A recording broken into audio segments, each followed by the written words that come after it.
perfect meditation. The sun is out.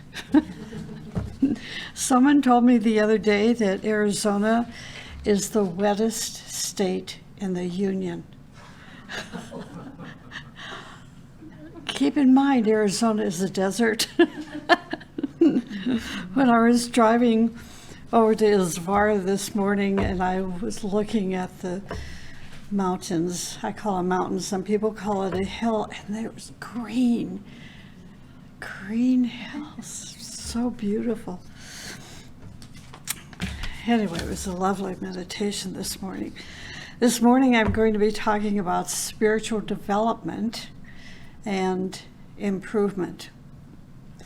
I happened to watch a Sundance documentary last night. It just really touched me.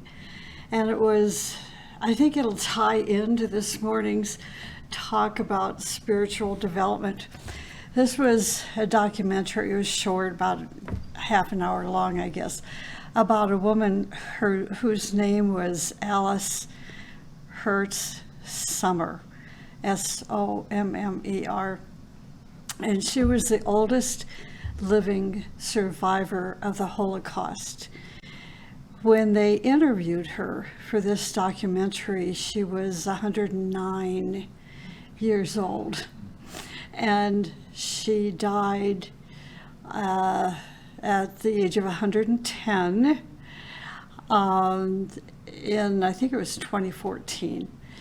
Anyway, what was so remarkable, other than the fact that she was in this interview 109 years old, of course, people wanting to know how, first of all, being a survivor of the Holocaust, and she gave many stories about her experience there, and then living to such an old age. And these are the words, I just made notes about the common words that we read in the teaching and try to live. And that she was an example of this.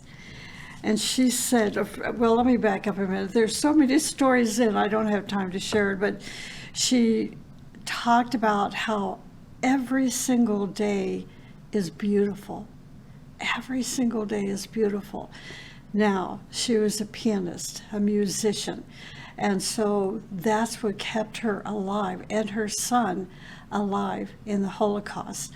And she was put in with other musicians in this particular section, of which I cannot pronounce. It's about a 25-letter word. And they all played music together. And sometimes their enemy would come and stand outside the window and listen to them practicing their music. She said that's what kept her alive and kept her son alive. Her son died suddenly after the Holocaust, and they were back, and she had moved to London and was living there, and her son was I think he was a doctor, I'm not sure about that, but he died suddenly. And so the interviewer, I think he died at like 62, 63, and the interviewer said, well, what was it like for you? And she said, I have to look at things in the ways of beauty. And she said, we have to train ourselves to look at everything in a positive way. And she said, so I was able to accept his death because he didn't suffer. He went he gave a concert. Apparently he was also a musician. He gave a concert, went in the hospital that night, and died the next morning. She said he did not suffer. It was just amazing. Anyway, she said, every day life is beautiful. And then another phrase she said, I am full of joy. Now, at the age of 109, she was still practicing the piano 3 hours a day. 3 hours a day. Now, she's on a walker. She looks 109 years old. But her spirit was so alive. And you could see, and this is what I was looking at, is that she was putting the teaching into her life. It was part of her entire mechanism of life. As she was practicing those 3 hours every day, people would gather outside and listen to her. They were so enamored.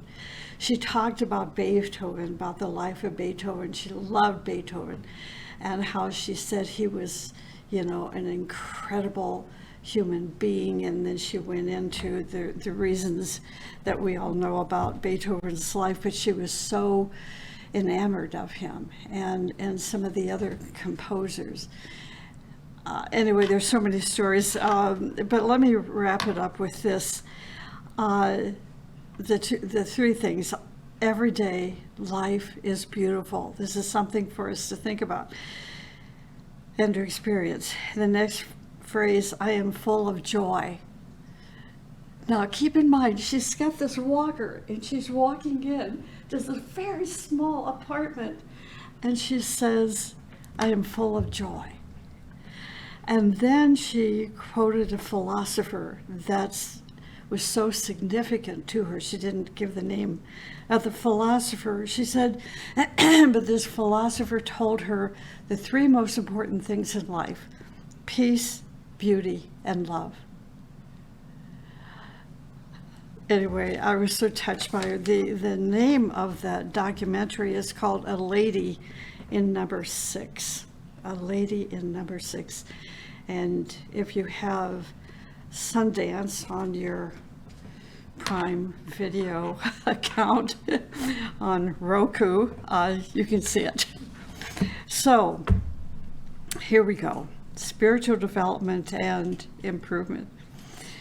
Oftentimes, especially those who are new to a spiritual path, explain how they want so much to improve their life, to have some deep spiritual experience, and how they hope to expand their consciousness. And of course, they're very sincere.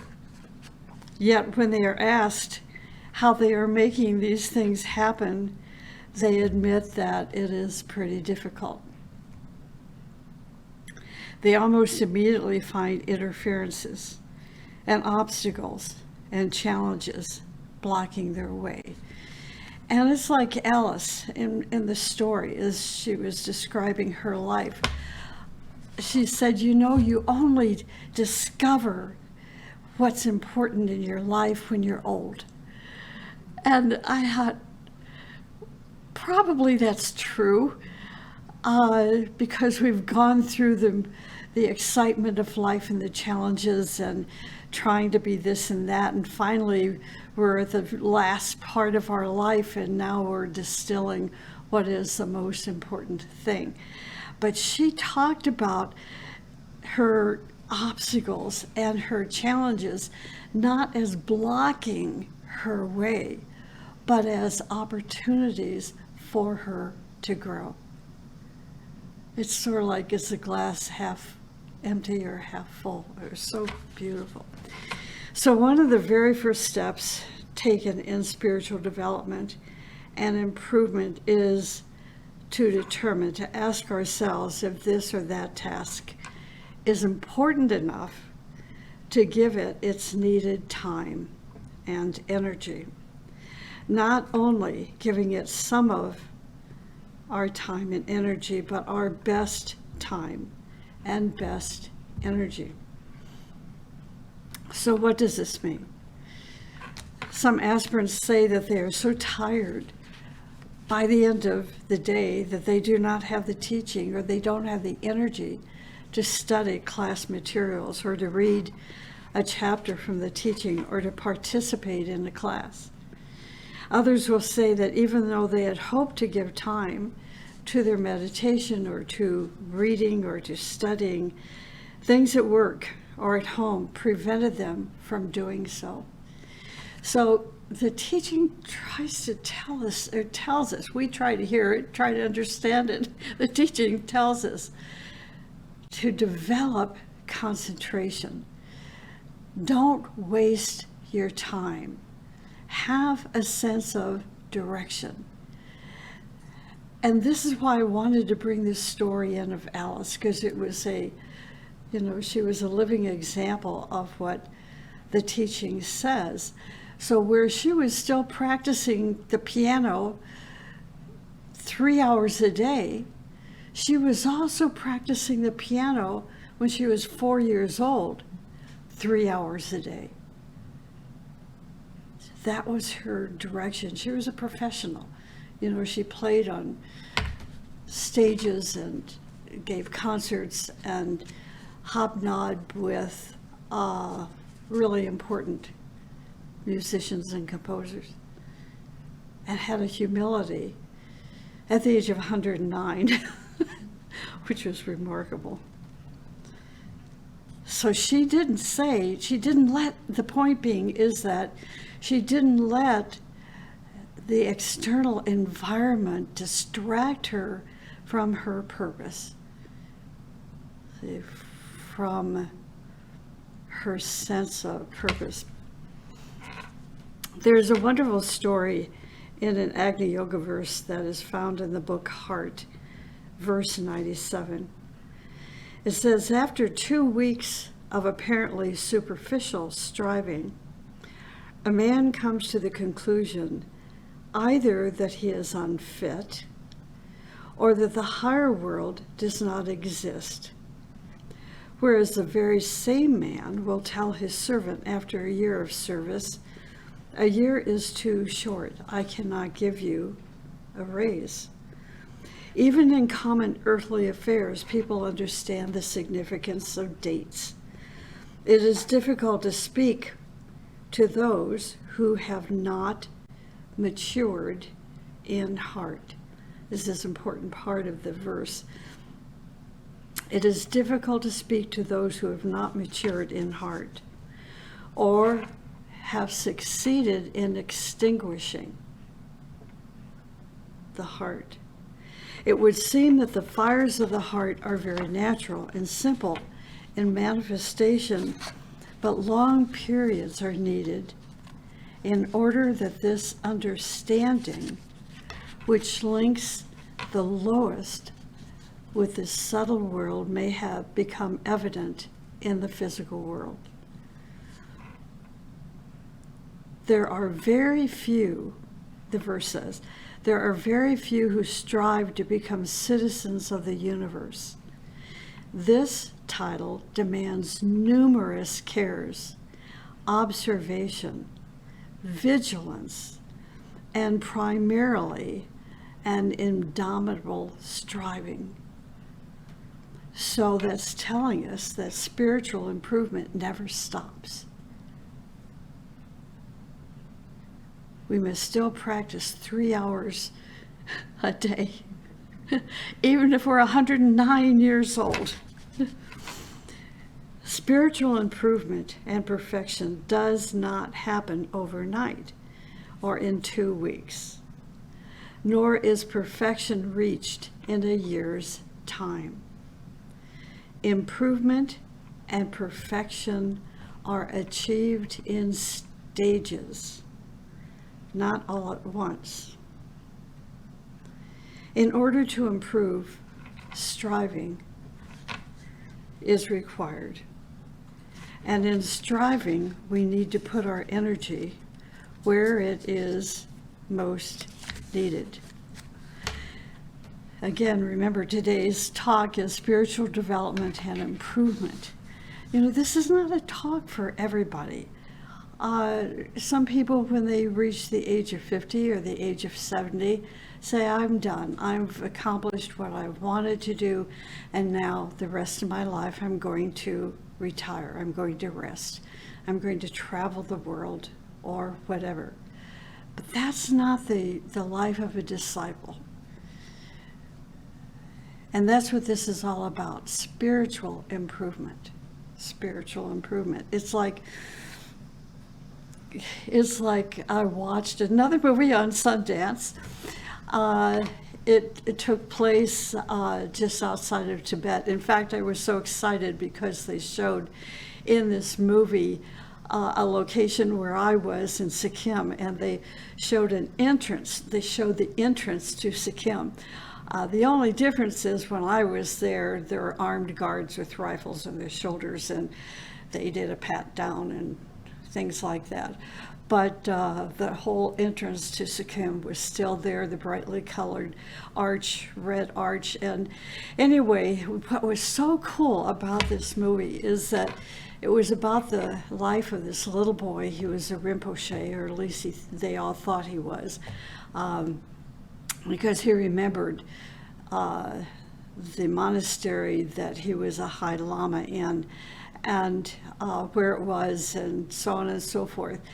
And so this monastery assigned a servant who is also a monk to take care of him until this Rinpoche's disciples found him. And that's, part of the Tibetan tradition, is when you have what they call a reincarnate like this Rinpoche.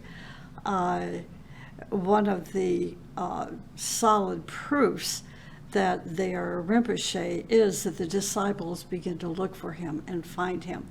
Well, his disciples weren't able to leave Tibet to cross the China border because a lot of them were killed. But at this time, they didn't know it. So this beautiful man, and that's what I focused on, not this little boy, that was actually a bit precocious and sweet as could be, but,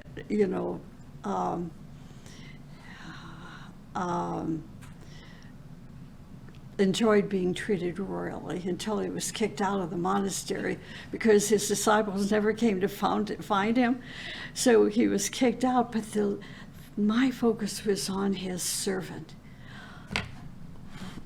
He was 100% devoted to this Rinpoche, this little cute boy. Talk about spiritual improvement.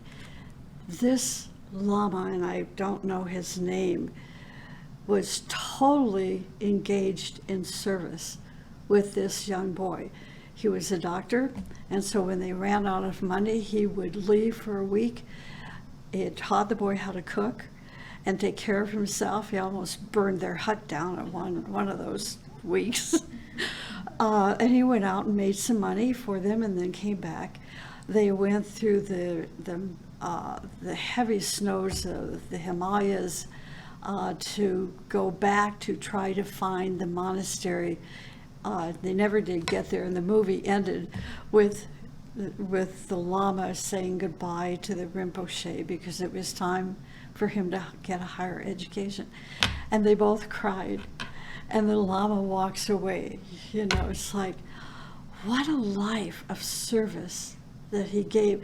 That service was his spiritual improvement. It was his striving. He never lost his patience with this precocious little Rinpoche. And they lived such a simple but very, very difficult life. And it just touched my heart as I'm watching TV and the remote, and this big screen. And, they didn't even have Wi-Fi. Anyway, it was it seemed to lead into this morning's talk in some way. Spiritual improvement and perfection does not happen overnight. And in order to improve, striving is required.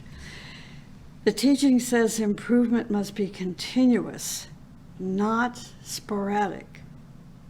Not 2 days, not a month, or once in a while on Sundays, or once a year during Wesak. It must be continuous. So as spiritual students, we must strive to improve our physical, emotional, and mental bodies and their environment. This is something oftentimes we leave out, is that we must improve our environment. As we improve physically, we must change our environment. As we improve Emotionally, we must change our relationships. As we improve mentally, we must change or expand our creativity and our contact with the world. So improvement to those upon the path of discipleship is a multifaceted improvement. The verse stated, after 2 weeks of apparently superficial striving, a man comes to the conclusion he is either unfit or that the higher world does not exist. This tells us that patience is one of the keys to spiritual improvement. The verse also said, whereas the very same man will tell his servant after a year of service that a year is too short for me to give you a raise. This tells us that even the ordinary person understands the importance of time. But in consideration of the higher order, people do not wish to know that one of the essentials through spiritual development is not only patience, but also assimilation. Spiritual development and improvement requires assimilation. So all the books of the teaching that you have on your shelf, all the, well, let me not get into that. I'm so out of time already. Assimilation, patience and assimilation. So make a note, a mental note. If you are on the spiritual path and you want to improve, patience and assimilation are necessary ingredients in this recipe of improvement. There are 3 important parts to assimilation. The first part is that you must clean out and destroy all those hindrances and obstacles which for ages and ages were built in your consciousness. Ages and ages, right? We must destroy all these hindrances. If you want to be a holy one, to have power in the universe or bring divinity into manifestation from within yourself, you must clean out and destroy all these age-long hindrances and obstacles. That's wonderful, but if you have so many accumulations, hatreds, anger, fear, lots of fear, jealousy, revenge, slander, malice, selfishness, ego, and vanity, that is an important step to assimilating the teaching. To assimilate the teaching, we have to get rid of these things. Otherwise, the teaching is like oil on water. You can't mix the two. You have to, in order to develop spiritually, you must remove all of these accumulations from your mechanism. Physical, emotional, mental mechanism. In order to assimilate, again the word assimilate, not read, but to assimilate the higher teaching, you must first make room to assimilate the higher teaching. To make room means you are going to have to find ways to remove the accumulations of the debris from your mechanism. Debris which has accumulated from several lifetimes. You weren't always striving to spiritually develop yourself or to improve. And especially during some of those earlier lifetimes, you were more busy accumulating hatreds and anger and jealousy and revenge and slander and selfishness and ego and vanity. And of course, the resultant causes of fear. Now, you cannot expect yourself to eradicate those things from your nature in 2 weeks. The second part, so the first part was to clean out and destroy all the hindrances and obstacles. The second part is aspect of assimilating the energy. and wisdom from the teacher is to take the teaching and to break the teaching down and distribute them within your system. So this distribution takes place through your dedication. It takes place through the practice of certain disciplines like virtues, because every virtue is a reflection of the high teaching. And as you begin to assimilate the energy and the power and the beauty and the presence and the peace of a virtue, that's the cleansing process, the eradication process of all the anger and hatred and revenge and vanity and ego. And the third part is discipline. This discipline is that you must find the true teaching. Because if you do not find the true teaching, you could be assimilating a new poison. The most important part to assimilating the teaching for spiritual development and improvement is to find out what is no good within you and to throw it out. Ask yourself, what is it that you don't like in yourself? This is so very important, especially if you have a lot of vanity in you. If you are worshiping your vanity, there is no hope for you. So what does it mean to worship your vanity? Narcissism. Narcissism is like a contagious illness in the world today. The various stages of narcissism, from the more common to the most severe kind. If you are devoted to your vanity, that means you are a narcissist. You are building this syndrome of narcissism in your psychology. If you believe that you must strengthen your ego, then the teaching is not for you, even if you desire spiritual development, because vanity and ego will make you totally blinded. I cannot emphasize this enough,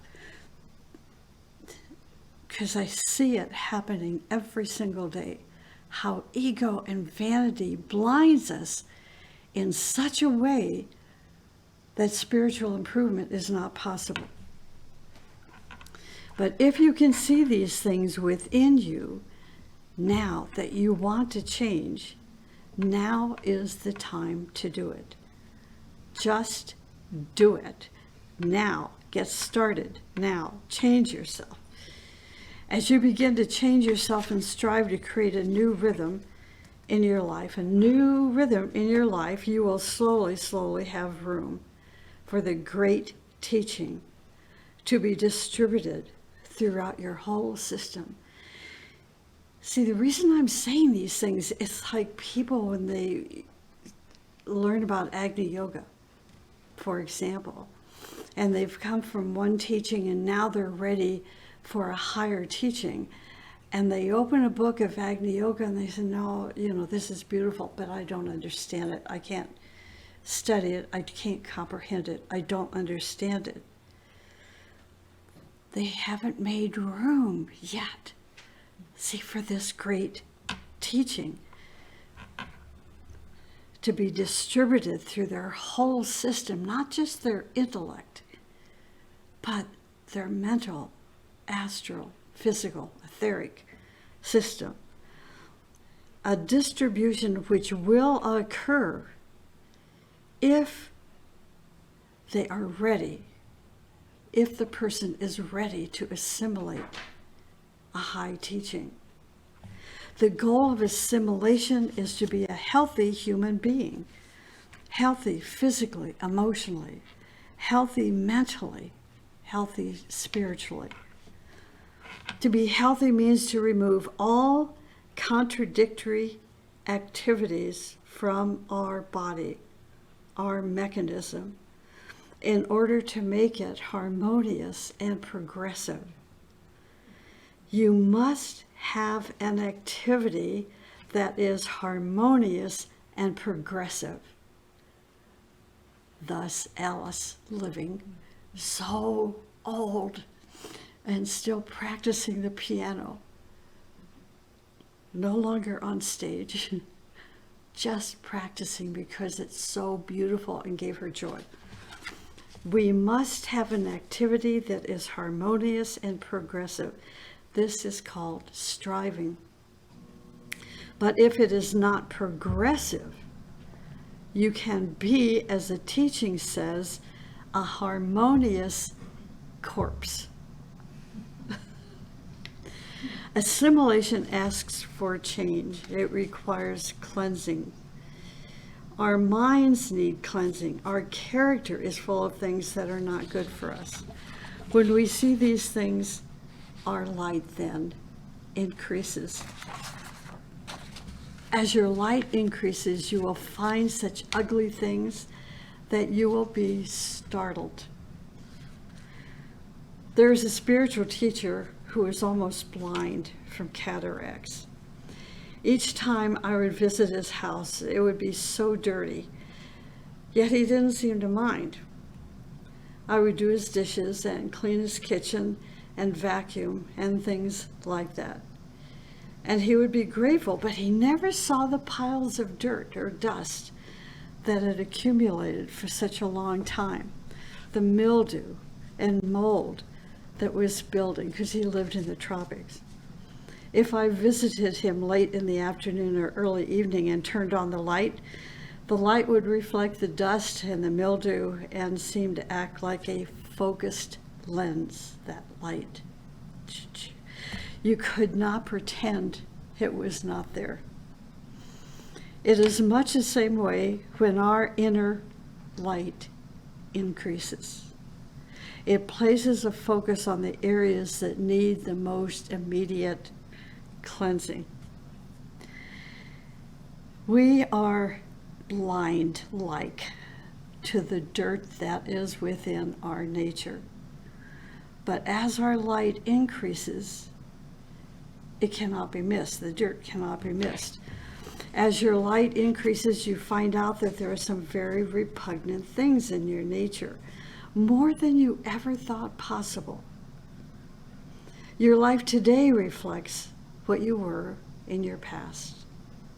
If you want to know about your past, look at your present life, your present body, emotional body, mental body. You will see where you need to take a shower and to bring greater and more beautiful things into your nature. Okay, so someone hurt you. They're going to hurt you 1,000 times. But you are not going to sit and worry about the hurt. Do something to clean those hurts out and get rid of them. Peace, beauty, and love. You do that, peace will come to you. Beauty will be recognized. And love will be all embracing. The verse said, "It is difficult to speak to those who have not matured in heart, or those who have succeeded in extinguishing the flame of their heart, that we cannot talk to them." You cannot teach these things to people with dead hearts, or those who have extinguished the flame in their heart. You cannot. The heart dies when you think heartless thoughts, speak heartless words, when you behave heartlessly. If you are heartless in your activity, your heart dies. If you are sending arrows of hatred day and night to someone, your heart dies. When your heart dies, you have no way to understand the teaching. It becomes impossible. One of the treasures of the heart is psychic energy. It is the power in your heart that understands and assimilates. psychic energy assimilates the teaching, even the teaching that is not verbal or written, for the teaching is in the air. God is the teaching, and we are living in him, moving in him, and have our being in him. The teaching cannot be given. You must have assimilating mechanism, assimilating organs. When the fires of the heart are not dead, you can't be enemies with each other. You cannot have remorse or plan revenge against the other, because the fires of the heart will burn all of this immediately. For example, your teacher touches something in you that is very touchy, maybe a vanity, and you get mad. You will still go to your teacher and hug him and say, "I love you." Why? Because the fire in your heart will believe the teacher. If your heart is dead, you will hate the teacher, run from him, or even slander him. Some people have so much devotion in their heart that when they meet a holy person, they will dedicate their lives, like that beautiful Lama who dedicated his life to this little Rinpoche. We have a vision. When we are touched by their purity and want to dedicate our lives to the community and to the Mother of the world, it is so beautiful. We are not always to assimilate beauty, but in time and with preparation, we can assimilate the rays of beauty, but it needs time and patience. The verse said, there are very few who strive to become citizens of the universe. Most of the people, 80% of them, are stuck in their body. They may have the books on the shelves, they may have the words in their brain, but they're still stuck to their body. The narcissist. Another high percentage is stuck in their family. Another large percent is stuck in their nation, their country. But very few people think about being a member of the universe, a citizen of the universe. How do such citizens act?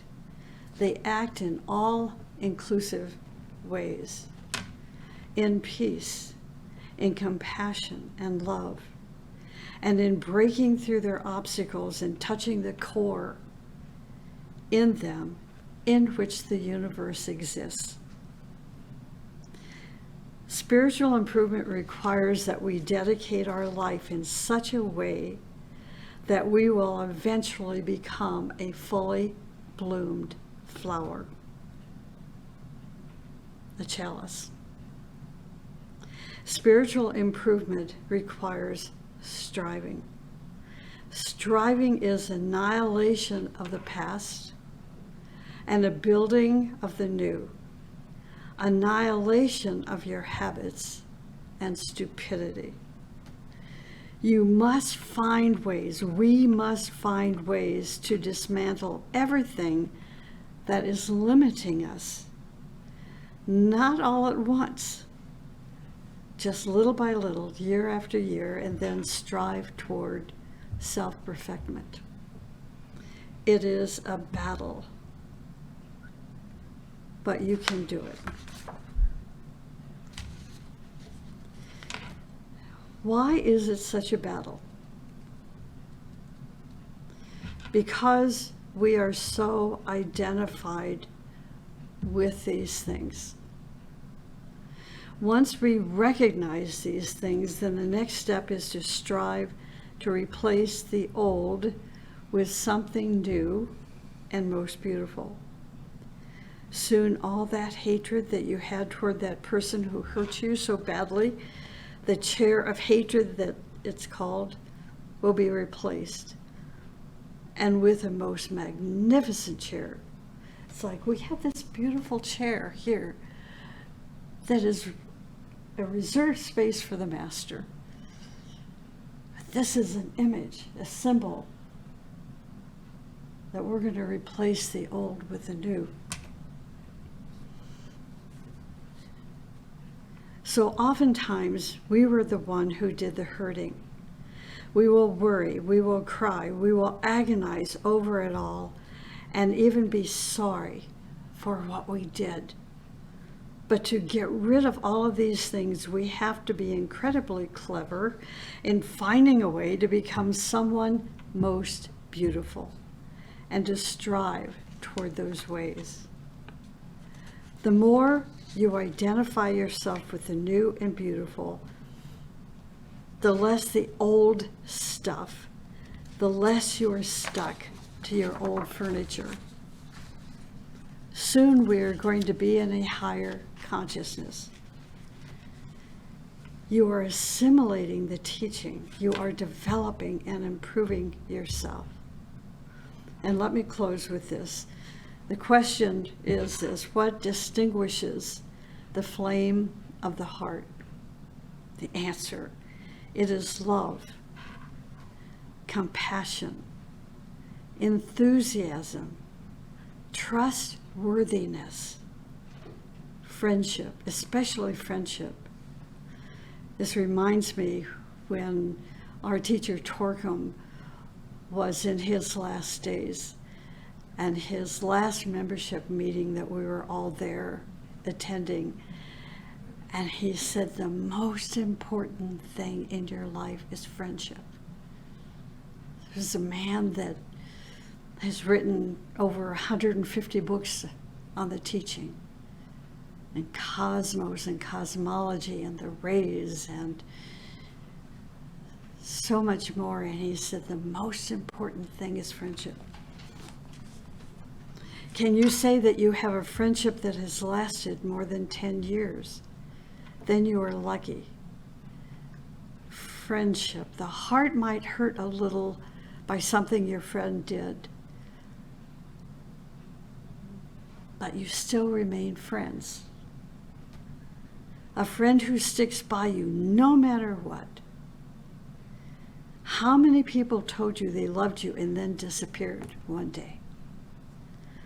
Friendship is one of the flames of the heart. So let me close with a note from Helena Rourke to one of her students. This was a letter written April 18th, 1935. She says, "Wonderful are the feelings of love and friendship toward one's family and all near ones. Indeed, they teach us the most beautiful and the highest. They are the necessary steps that lead us toward cosmic love. And everyone who realizes his great destiny may approach this love." From Supermundane, the thinker said, "Everyone has a great many friends, but must learn to love them. There can be no friendship without love." And that was Supermundane 641.